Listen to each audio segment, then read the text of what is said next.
Since the last few years, the 5,814 lower primary teachers and 6,727 upper primary teachers working under the Samagra Shiksha, erstwhile Sarva Shiksha Abhiyan, SSA, of our state has been struggling to air their grievances to the government, which are still awaiting redressal of their problems. Honorable Speaker, sir, the Meghalaya Sarva Shiksha Abhiyan School Association central body has requested the state government for creation of posts to shift 12,541 existing SSA teachers from the State Implementation Society to the State Education Department on regular basis as per provision of the RTE and SSA norms. So the association has submitted several representations as a reminder on the issue to the state government through the Minister in Charge Education. On the 11th of September 2019, the State Project Director of the SSA informed the association that the matter is under examination at the government level. Sadly, even after 1 year and a half now, sir, the status of government is still the same. Matter under examination. Sir, as per the state rules under RTE Act of 2009, it is inferred that the teachers recruited and appointed for implementing the provision of RTE Act shall have pay and allowances at par with the regular teachers. But in our state, 5,814 primary teachers and 6,727 upper primary teachers working under the SSA are separated from regular teachers. Sub-Rule 1 of Rule 18 of the State RTE Rule 2011 states that the state government or local authority shall notify the terms and conditions of the salary and the service and allowances of teachers in order to create a provisional and permanent cadre of the teachers. So in this connection, the government via a notification had clearly stated that additional teachers will be provided as per RTE norms to all government and local body schools. It is further clarified that SSA is not separated but aligned with RTE, and all norms of SSA have become norms of RTE, and norms of RTE Act became applicable to SSA, including provisioning of teachers. So SSA framework of implementation's revised norms clearly states that the state should maintain a unified teaching cadre and no separate SSA cadre is permissible, as all teachers are ultimately to be borne by the state government. Therefore, it clearly implies that all posts have to be borne by the state and should be engaged with permanent and professional teachers belonging to a unified cadre. Apparently, these SSA teachers continue to be appointed on contractual basis by the School Management Committee, duly authorized by the SEMAM as a policy decision taken by the state government, which clearly contradicts to the instructions given by the Government of India. Sir, since the inception of SSA in 2001, after inclusion of Article 21A in the Constitution of India, the post of primary and upper primary teachers has been sanctioned as per the pupil-teacher ratio, the PTR, to the state government in various project approval board meetings with conditions that these posts would be filled by the State Education Department with same salary and service conditions as of other regular teachers of the government. While referring to the guidelines of the Samagra Shiksha, an integrated scheme for school education in Para 5.8, Sub-Para 5.8.1, it is clearly mentioned that elementary teachers working under budget head of erstwhile National Flagship Educational Program, the Sarva Shiksha Abhiyan, or the SSA, currently known as Samagra Shiksha, their salary structure will be determined by the state government, and there will be no separate teachers as sanctioned by the center. Rather, all teachers are ultimately the responsibility of the state government. Again, under the Meghalaya Right of Children to Free and Compulsory Education Rules 2011, Rule 18, Sub-Rule 3 states that the scales of pay and allowances, medical facilities, pension gravity, provident fund, and other prescribed benefits of teachers, including those employed for the purpose of imparting special training as specified in Section 4, shall be that of regular teachers and at par for similar work and experience. So the SSA teachers do not get medical leave. They are not provided any medical assistance in times of ill health. They are not entitled for earned leave nor maternity leave. They do not have service books either, sir. So the SSA teachers are deprived of all these entitlements, and therefore great injustice has been done to them. So they get a fixed salary of 19,044 for LP teachers and 20,493 for upper primary teachers. So the Honorable Minister in charge of Education, in his statement to the media, stated that the government will study the feasibility of the demand for enhancing the salaries of the teachers in the state. May I therefore get a clarification on this statement, which he says government will study the feasibility. So the Honorable Minister further states that the demand is genuine, but the government may or may not have the capacity.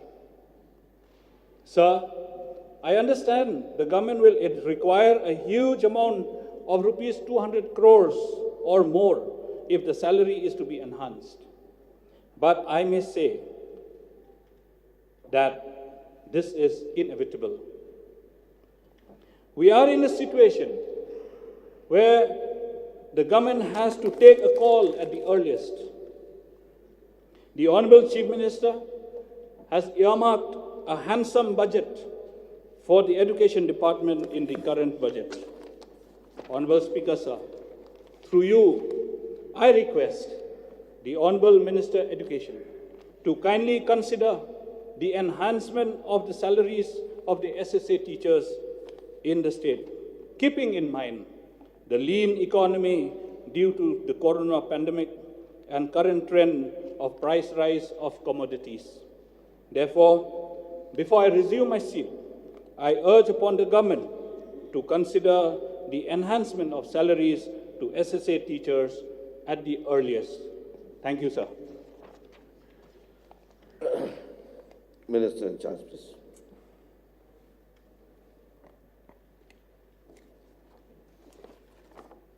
Mr. Speaker, sir, I would like to express my gratitude to the Honourable Member H.M. Shankliang, MLA Mausin Ram, for the 0-hour notice under the Rule 49A of the Rules of Procedure and Conduct of Business under the caption appeared in Meghalaya Current dated 18 February 2021. Quote, government will study the feasibility of enhancing SSA salary. I thank him for his interest and concern in education in the state of Meghalaya as well as the welfare of the teachers as a whole. Sir, I would like to inform the Honourable Member that this House that the 0-hour notice raised by the member have been noted by department and matter is being closely examined by the government.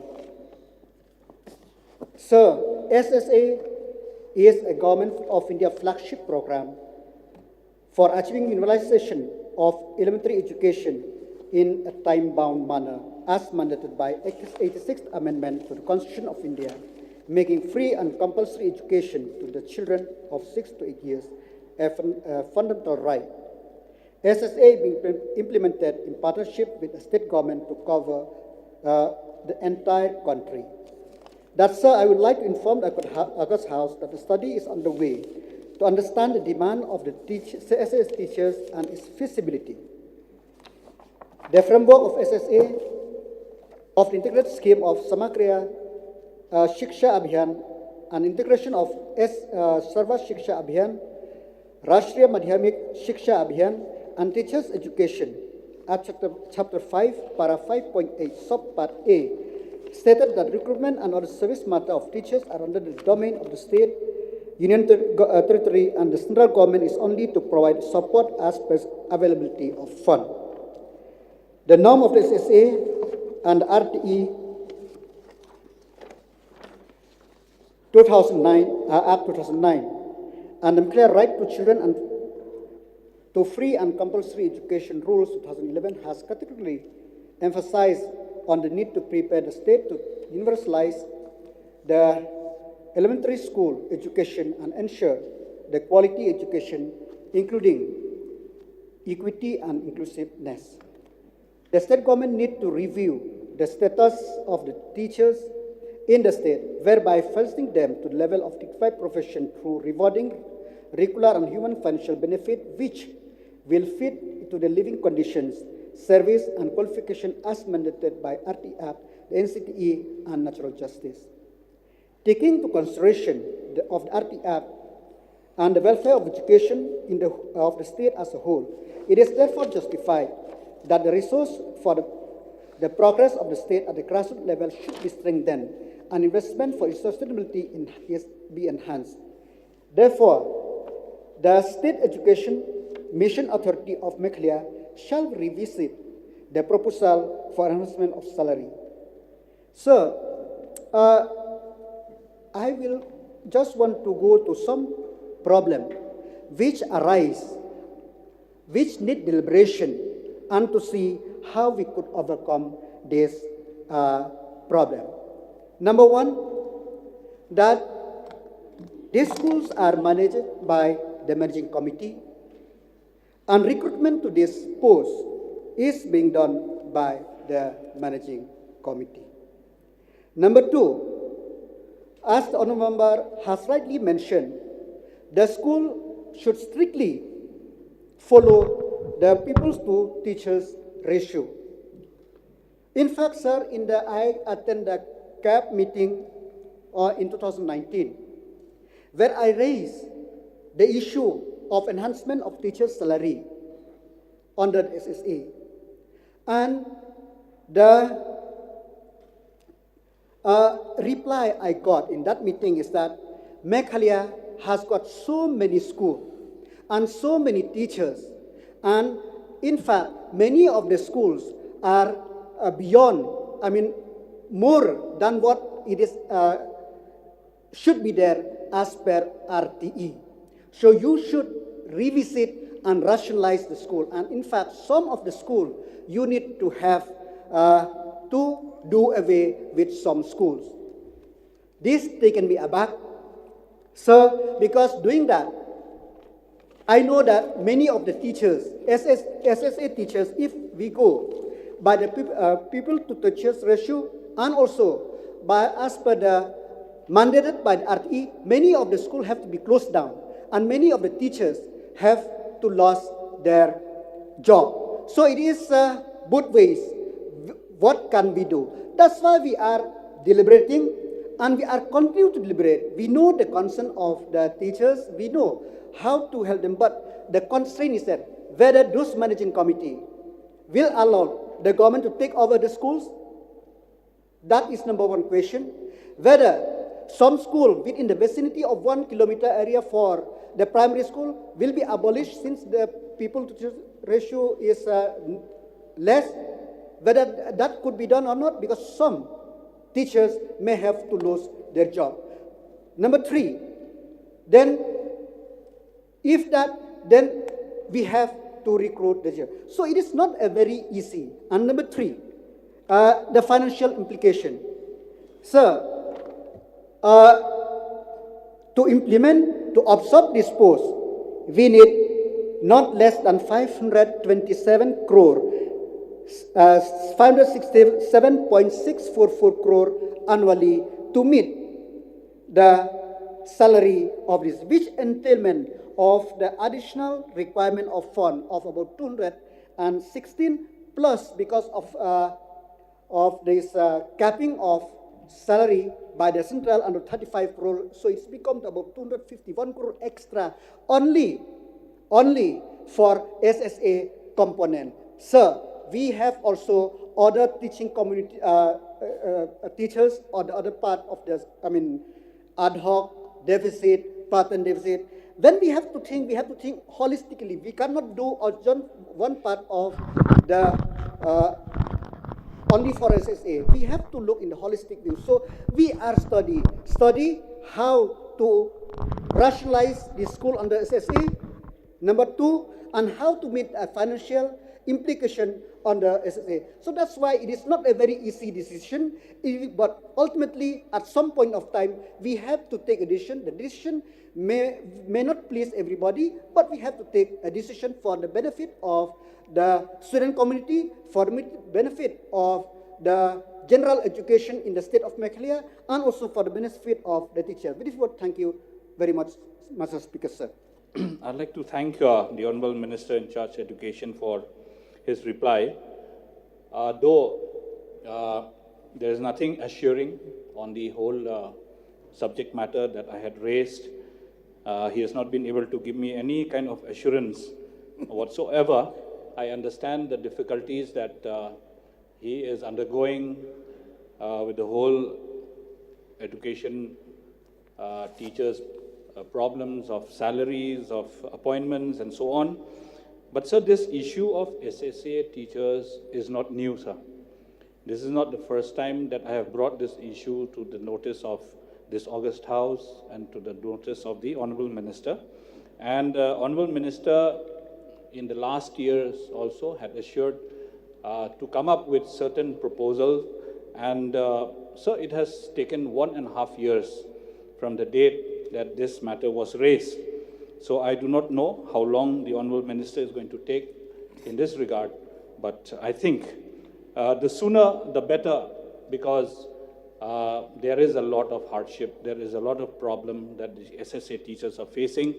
May I get some kind of assurance from the Honorable Minister that he would definitely take up this matter on a priority, so that this timeline, though there is no timeline given, nor any timeline set, but it has already taken 1.5 years on this matter. So how long the minister will take, I do not know. But nevertheless, if he can assure this House that definitely something will come up in the near future, that will be very satisfying, sir. Mr. Deputy Speaker, sir, in fact, we are very serious in the for the teacher welfare of the state. That's why we are continue to deliberate. But as I said, the issue is not very small. It needs the thorough deliberation. And yes, I do agree it is about 1 year back, but as you know that more than 6-7 months, we are lost because of this pandemic. We are going to deliberate, and more deliberation is needed so that whatever decision we take, it should meet as much as possible the aspiration of the stakeholder as a whole, sir.